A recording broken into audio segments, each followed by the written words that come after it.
Hello, my friends. Welcome back to the Modern Hairstylist podcast. Today, I'm doing something special and experimental that I've never done before with you guys, which is I'm going to have ChatGPT interview me today. So, what I've asked ChatGPT to do is go through this interview with me, knowing who I am, and ask me about business strategy related to hairstylists, but particularly relevant to the biggest concerns that are happening and what we're expecting going into 2025. So that way it is super relevant to you right now. I am a little bit nervous because I don't know what to expect from ChatGPT today. However, she's a very friendly gal and I use her very often. And so I'm sure that she'll ask us some great questions and I will do my absolute best to give great answers as I normally do. So if you're ready to get into it, let's go. What's going on, ChatGPT? How are you doing today? Hey, Hunter, I'm doing great. Thank you. Excited to be here. Let's dive right in. Looking ahead to 2025, what do you think are the biggest challenges hairstylists are facing in terms of client expectations and industry trends? So, one of the largest change in client expectations, I think, very recently and relevantly is price transparency. So, over the past couple of years, I think a lot of hairstylists have done they've kind of pushed towards charging more and making sure that they're profitable, whether that be because of the rising cost of goods or just because they feel like they have not been charging enough or they've seen the potential of how much more money they can make even with simple price increases. And with that being said, I think a lot of hairstylists have maybe gone a little bit too far in the wrong direction or too far into the right direction, too much of a good thing, in which maybe hairstylists have raised their prices so significantly that it really shocked their clients, or they didn't necessarily have the supply and demand or foundation to be able to do so. And there is absolutely a place for that. There's absolutely a place for significantly raising your prices when there are the indicators that you deserve it, right? But what we've also seen is hairstylist influencers like going on TikTok and Instagram and posting this color correction and explaining why that they charge $1,500 for the color correction or for a simple highlight or even whatever it may be. And what has ended up happening is that hairstylists are getting more strong and bold with their pricing, which I think is fantastic. But I think that we also need to make sure that we're doing it responsibly, because what is now happening is the general consumer is seeing all of this happen, whether it be with their own personal experiences with their hairstylist or they're seeing this on Instagram, and they are really getting nervous about going to a hairstylist and being gobsmacked or surprised by the price. And so they're becoming very untrusting of our pricing, particularly for in circumstances in which hairstylists aren't honest about their pricing up front. Or I still hear to this day that a lot of hairstylists don't even let their clients know when they're doing a price increase, which is not okay. You need to make sure that you are upfront and transparent about these prices in many, many, many different ways. The main way is during the consultation. Like, you should be talking about price every single consultation that you have, okay? And the client should be able to expect exactly and agree upon exactly what they're going to pay, or at least have some sort of expectation of that and have clear, agreements between you and the client. So that's like number one. That's like the base. We should have been doing that all along. That's like the bare minimum. But in today's day and age, I think to even furthermore be proactive about this distrust in our prices and our price transparency, I think there's a couple things that we can do. So number one is make sure that your prices are even listed on your service menu. Like, have a website and make sure that your prices are on your service menu, and make sure that your prices make sense and that your service makes sense so that the client can go on that service menu and have a pretty good idea of what they would be paying for what they actually want, right? Without your consultation. Of course, once they go through your digital consultation form, you'll be able to share with them, what they would be getting as far as a service goes, and then give them a more accurate quote. But when the client is price shopping and when they're going around and looking for a hairstylist, they're not even going to hit you up. They're not going to call you. They're not going to book an appointment. They're not going to go through your digital consultation form unless they look at your overall service menu and they can at least get a little bit of a grasp or an idea of, is this person within my budget and what would I have to pay for what I want? And so therefore, we want to make sure that when we are creating our service menus, especially publicly facing, that we are not using too much hairstylist jargon. We want to be using words and language that our clients would understand as somebody who did not go to beauty school and doesn't understand these things. They don't know what a toner is. They don't know what a root tap is. They don't know what a bond builder is. So stop, making them do all this math and figure out all these hairstylist terms and Google and go to TikTok and find other influencers educating them upon it, because it just isn't worth it. Just speak to people in their language in a way that makes sense. And then that person will immediately trust you so much more. Therefore, your new client request will increase so much, because this person is like, oh my God, finally pricing that I understand and then I can trust upfront. Because what they're also believing right now is that they're going to be thinking it's going to be one price upfront, but then you're going to be adding all of these services and all these other things that they weren't privy to after they actually get it, right? They're expecting to be surprised right now. And so another thing to take in consideration is, I know a lot of us like to add like the little plus sign after each of our prices, or the starting at before our prices, which I understand. I get it. I'm a hairstylist just like you, and it's difficult to, promise somebody like a solid price up front. However, somebody sees that, and in today's day and age, they immediately believe that it's not going to just be a couple dollars more. They think it's going to be $50 to $100+ more, right? And so trying to remove that as much as possible as well. Maybe instead adding a little bit of a sentence or paragraph above your service menu saying all of these prices are a pretty accurate quote for each service that they are relevant to. However, upon our consultation, I will make sure that you are completely aware and clear on the price, if it may change based upon what service we're doing prior to actually executing something like that, right? To make it so the client at least knows that the prices up there are very accurate, however may change, and you will make sure that you are both on the same page before you actually commit to that appointment, right? So that could be something that could be really helpful with price transparency. And then the very last thing is your pricing model. I think that people are becoming a little bit continuously confused with a la carte pricing and hourly pricing. I think both of them are difficult to understand. I think that both of them are difficult for the client to trust. And so I think that a lot of my students are seeing really great results with all-inclusive session package pricing, because it has that really safe, upfront, very simple promise of investment,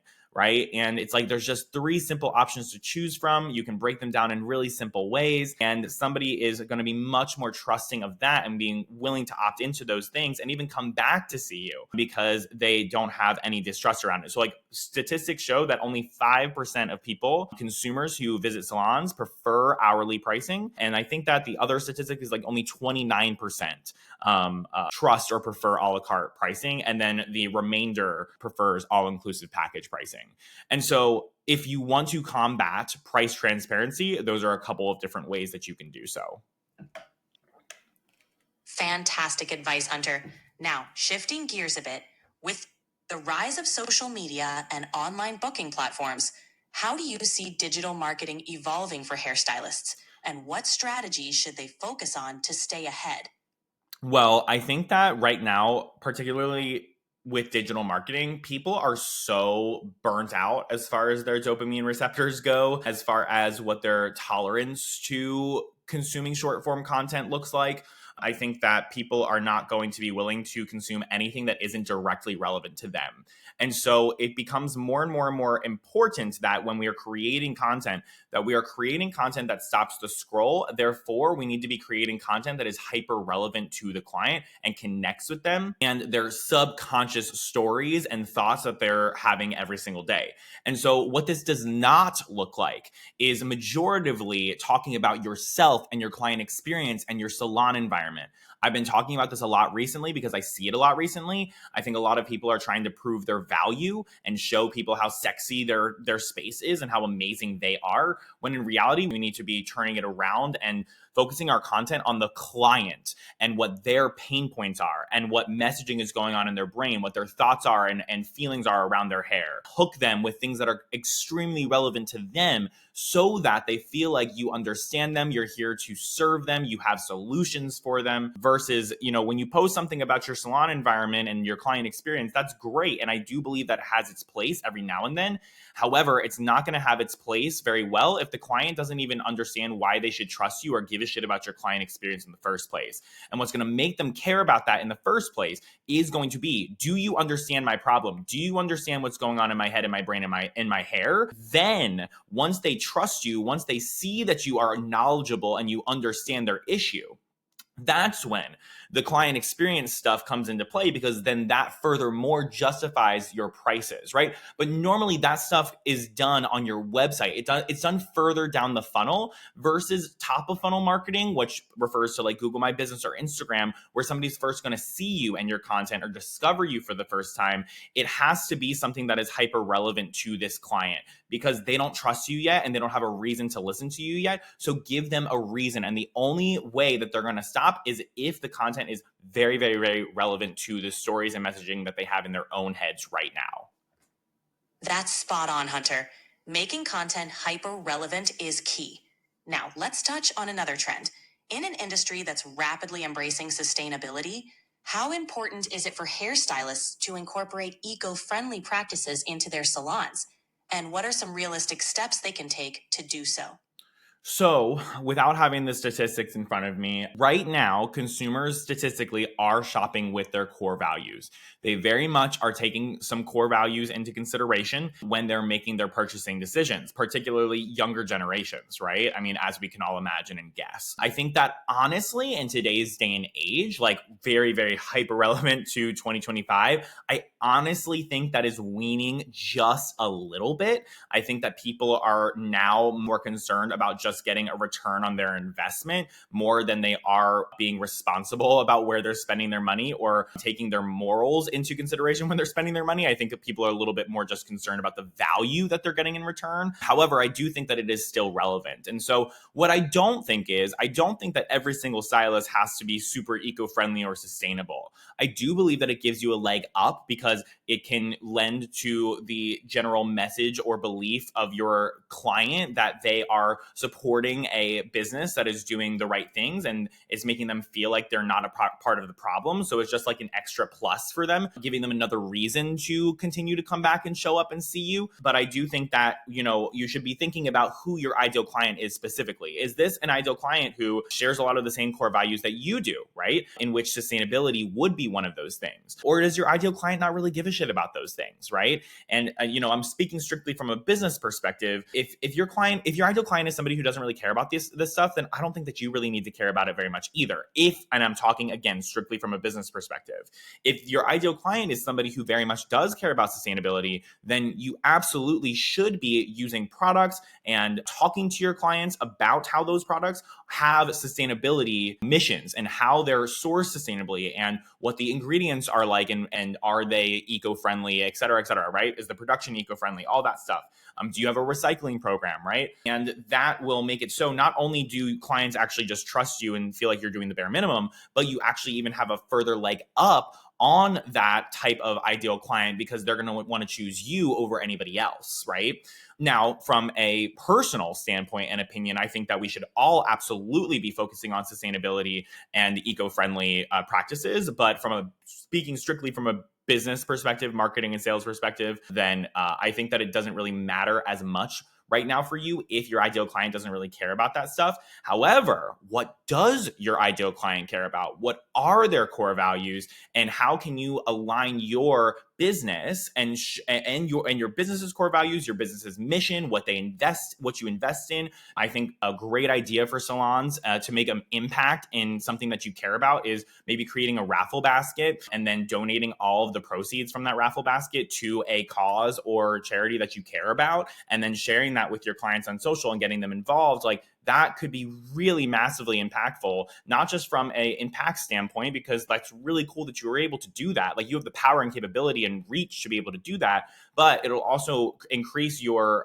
positive reputation within your community, within your ideal clients, and that can really help you as far as your new client acquisition goes and your retention goes and your client trust overall.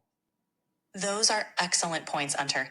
Focusing on core values and aligning with your ideal client's values is crucial. Now, as we wrap up, What final advice would you give to hairstylists looking to thrive in 2025 and beyond?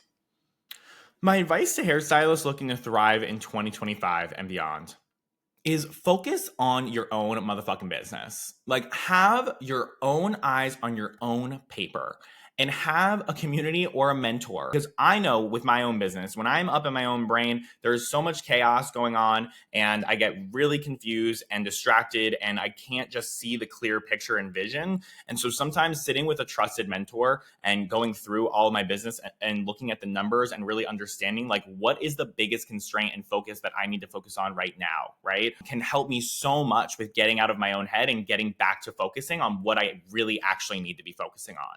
But I think right now, a lot of us are so conjumbled with exactly what our main focus is, should be. We are so pulled in so many different directions because we have shiny new objects or we have somebody in our ear telling us that this is really important right now and you need to focus on it. When in reality, maybe your business has bigger priorities or a different priority than that, right? So therefore, like, make sure that you are really doing your due diligence of tracking your own numbers, of being really smart and very, I almost want to say like non-emotional for a lack of a better term. Like, just look at the facts of your own business. Identify what the biggest constraints are in your business or what the biggest opportunities for growth are in your business. And then make a plan to only solely focus on that for a little bit and give that your 100% attention, because whatever you give your attention is what's going to grow and be better, right? And the more that we focus on things that just feel good for us or that we think are the best thing to do just because we heard somebody else say it or because that's what our